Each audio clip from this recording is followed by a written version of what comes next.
इस साल के पहले महीने में ही काफी उथल पुथल देखने को मिल गई है। मुझे विश्वास नहीं हो रहा इस लिस्ट में क्या क्या हो रहा।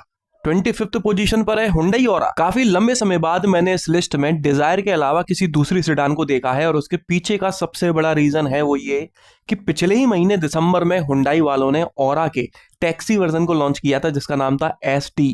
इसके टैक्सी वाले वर्जन की बिक्री ज्यादा हुई है।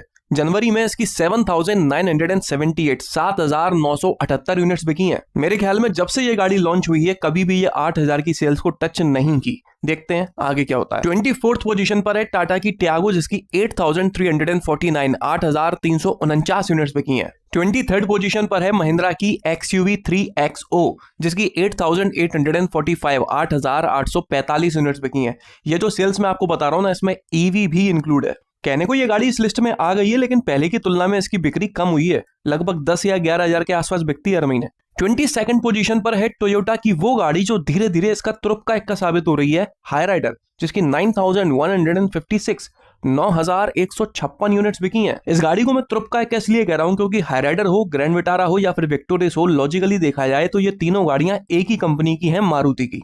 अगर किसी को मारुति की गाड़ी खरीदनी ही है तो फिर वो विक्टोरियस खरीदेगा ना, क्योंकि विक्टोरियस में हाईराइडर और ग्रैंड विटारा से अच्छा पैकेज मिल रहा होता है उतने ही पैसों में।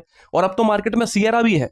इतना सब कुछ होने के बावजूद भी हाईराइडर इतनी अच्छी सेल्स दिखा रही है और 22nd पोजीशन पर है, तो बॉस ये तुरुप का इक्का नहीं है तो और क्या है। 22nd पोजीशन पर है टोयोटा की इनोवा हाई क्रॉस। इसमें इनोवा क्रिस्टा और हाई क्रॉस दोनों का सेल्स फिगर कंबाइंड है 9,455 यूनिट्स पे की हैं। आप लोगों को पता है कि अगर मैं क्रिस्टा मतलब कि इनोवा डीजल की सेल्स हटा दूं ना तो ये सेल्स फिगर जस्ट आधा रह जाएगा या हो सकता है कुछ कुछ महीने आधे से भी कम रह जाए।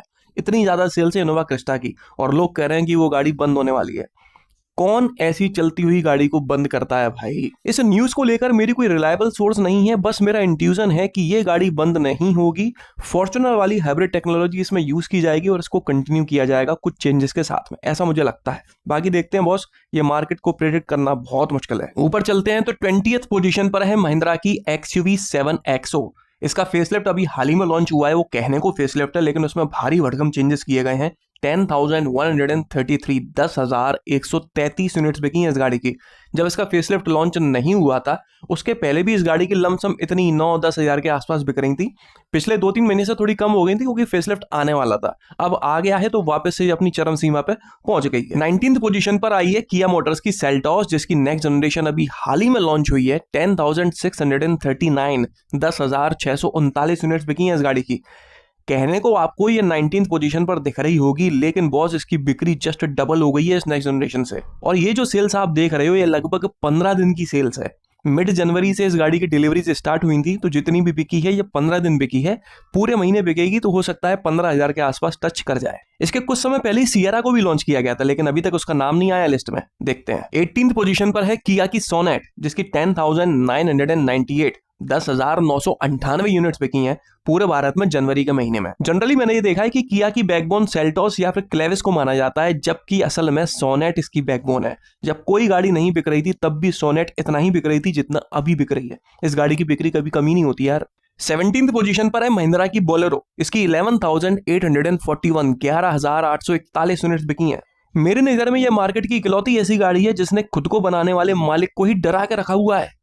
बिना कुछ होने के बावजूद, बिना कोई बड़ा चेंज सालों से हुए बावजूद भी ये गाड़ी इतनी बिकती है कि 17th पोजीशन पर है। आप देख रहे हो मतलब लेटेस्ट टेक्नोलॉजी के साथ 7XO लॉन्च हो गई, नेक्स्ट जनरेशन लॉन्च हो गई सेल्टॉस की, Hyryder 3XO, aura, high cross hybrid technology के साथ में। ये सारी गाड़ियां एक तरफ और बोलेरो इनसे ज्यादा बिक रही है। बिना कोई एडवांस टेक्नोलॉजी, बिना कोई रोड प्रेजेंस, बिना कोई माइलेज, बिना किसी फीचर के। अब इस तरह की गाड़ी की नेक्स्ट जनरेशन या फिर फेसलिफ्ट करने में इसके मालिक को कितना डर लग रहा होगा कि बॉस कहीं ऐसा चेंज ना हो जाए कि इसकी बिक्री खत्म हो जाए या कम हो जाए। आप खुद सोचो। 16th पोजीशन पर है मारुति की इको जिसकी 11,914 यूनिट्स बिकी हैं पूरे भारत में। अभी हाल ही में मैंने कई सारी छोटी छोटी रील्स और शॉर्ट्स वगैरह देखे हैं कि बड़ा ट्रेंड सा चल गया है इको के अंदर सीट्स वगैरह मॉडिफाई करा के छोटा सा किचन बेडरूम वगैरह बना के लंबे टूर पर निकल जाने का, अकेले रहने का, मौज मस्ती मारने का, वीडियो बना के डालने का, हल्का फुल्का पैसा कमाने का, फिर निकल जाने का कहीं और। वैसे काम बढ़िया यार, लेकिन ये पहाड़ों में रुकने के बाद सुबह सुबह जाते कहाँ यार, और वो प्राइवेट मूवमेंट्स। 15th पोजीशन पर है मारुति की ऑल्टो। ये लो, पहाड़ों की बात करी नहीं की, ऑल्टो आ गई। 12,314 12,314 यूनिट्स बिकी हैं पूरे भारत में। 14th पोजीशन पर है हुंडई की वेन्यू जिसकी 12,413 12,413 यूनिट्स बिकी हैं। वेन्यू की भी नेक्स्ट जनरेशन अभी हाल ही में लॉन्च हुई है, लेकिन यार इसकी नेक्स्ट जनरेशन ने कुछ खास कमाल कर नहीं पाया।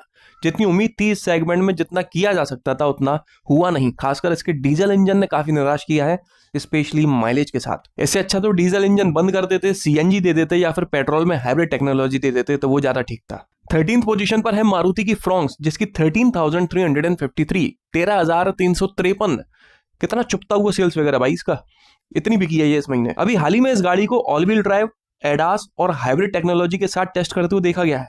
देखो इंडिया में इस गाड़ी के अंदर एडास देना इतना मेरे को समझ में आता है, लेकिन हाइब्रिड टेक्नोलॉजी और ऑल व्हील ड्राइव देना मतलब इस गाड़ी को अपने से ऊपर वाली सेगमेंट तक ले जाना। ऐसा होता भी है तो इसकी बिक्री पर क्या ही असर पड़ेगा, इतनी महंगी हो जाएगी ये इन टेक्नोलॉजीज के बाद में। अभी तक ये क्लियर नहीं है कि वो इन टेक्नोलॉजीज को इंडिया के लिए टेस्ट किया जा रहा था या फिर एक्सपोर्ट करने वाले हैं, क्योंकि मारुति एक्सपोर्ट भी बहुत करता है गाड़ियों को इंडिया से। 12 पोजीशन पर कौन आ रहा? महिंद्रा की थार भाई साहब आए हैं 13,418 13,418 यूनिट्स बिकी हैं इस गाड़ी की। इंडिया में गाड़ी बेचने के लिए 3 चीजें बहुत जरूरी हैं, लुक्स, रोड प्रेजेंस और रौला। ये 3 चीजें अगर किसी गाड़ी में है तो उसके चलने के चांसेस डबल हो जाते हैं, और इस थार में ये तीनों चीजें कूट कूट के मिलती हैं। कंफर्ट की, सस्पेंशन की कोई बात नहीं करेगा और माइलेज की भी कोई बात नहीं करेगा, लेकिन बाकी तीनों चीजें भाई भर भर के मिलती हैं और लोगों को वही चाहिए। मतलब ऐसा मत समझना आप कि महिंद्रा से या फिर थार से मेरी कोई दुश्मनी है, दुश्मनी नहीं है। मैं बस बता रहा हूं कि थार की यूएसपी क्या है, ये क्यों बिकती है। 11th पोजीशन पर है मारुति की वैगनार। अरे थार के बाद सीधे वैगनार 15,118 15,118 यूनिट्स बिकी हैं। मतलब थार में बैठ के बस बियर खरीदी थी, उतने में वैगनार दिख गई, अब सर पे फोड़ने का मन कर रहा है। यही तो होता है, वैगनार तो भाई दबने के लिए बनी है और थार दबाने के लिए। 10th पोजीशन पर आई है मारुति की विक्टोरिस जिसकी 15,240 15,240 यूनिट्स बिकी हैं जनवरी में पूरे भारत में। पिछले महीने इस गाड़ी की बिक्री कम हुई थी, सिएरा की वजह से हुई थी या कोई और कारण था नहीं पता, लेकिन इस महीने वापस से ये पहले से ज्यादा बिकी है, 15,000 क्रॉस कर गई है।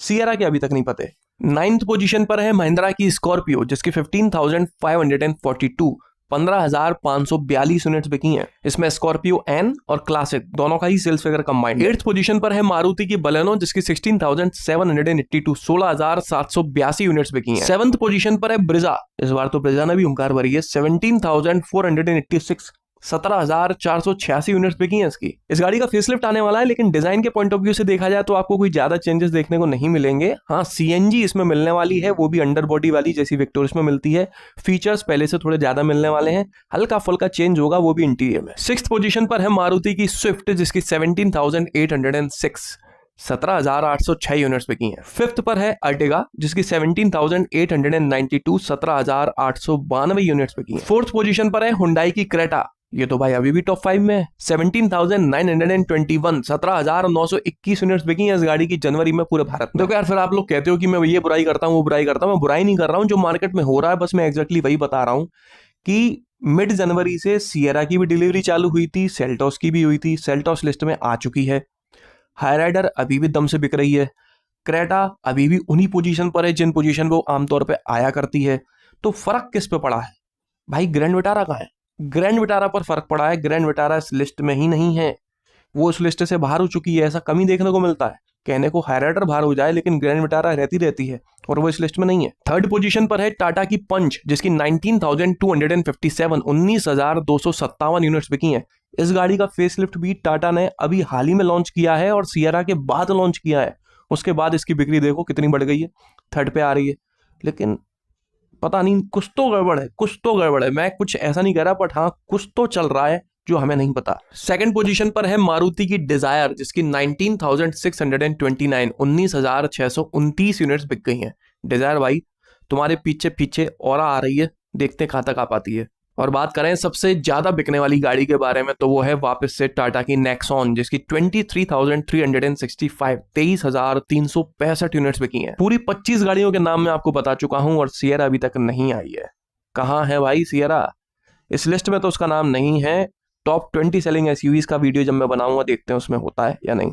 तो चलिए इस वीडियो में तो बस इतना ही। किसी भी तरह से आपको ये वीडियो पसंद आया हो तो लाइक कर दीजिएगा, इस चैनल को सब्सक्राइब कर लीजिए और ऑल नोटिफिकेशन पर टैप करना ना भूलना। आपका दिन शुभ रहे, धन्यवाद।